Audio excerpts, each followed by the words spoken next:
গত 23 অগস্ট এবং 6 সেপ্টেম্বর অনুষ্ঠিত আইএলটিএস পরীক্ষার ফল প্রকাশে মাস পার হলেও শিক্ষার্থীরা এখনও চরম ভোগান্তিতে রয়েছেন।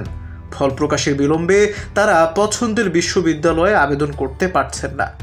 ভুক্তভোগী শিক্ষার্থীরা বলছেন, আন্তর্জাতিক কোনো সংস্থা থেকে এমন অপেশাদার আচরণ আশা করেননি। ব্রিটিশ কাউন্সিল জানিয়েছে, ফল স্থগিত রাখার কারণ হলো পরীক্ষা যাচাই বাছাইয়ের বহুস্তরীয় প্রক্রিয়া। 23 অগস্টের পরীক্ষার স্থগিত কিছু ফল ইতোমধ্যেই প্রকাশিত হয়েছে। তবে 6 সেপ্টেম্বরের পরীক্ষার প্রায় 6% ফল চূড়ান্ত পর্যালোচনার জন্য স্থগিত আছে। প্রতিষ্ঠানটি জানিয়েছে, এই প্রক্রিয়া পরীক্ষার সততা ও ন্যায্যতা নিশ্চিত করার জন্য অপরিহার্য।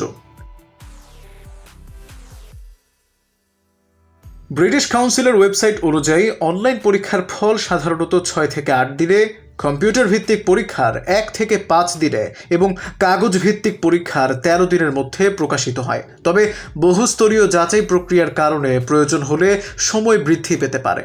সংস্থার পক্ষ থেকে বলা হয়েছে, শিক্ষার্থীরা চাইলে তারা তাদের মনোনীত বিশ্ববিদ্যালয় বা সংস্থার সঙ্গে যোগাযোগ করে বিলম্বের বিষয়টি জানাতে এবং আবেদনের সময়সীমা সামলাতে সহায়তা করবে।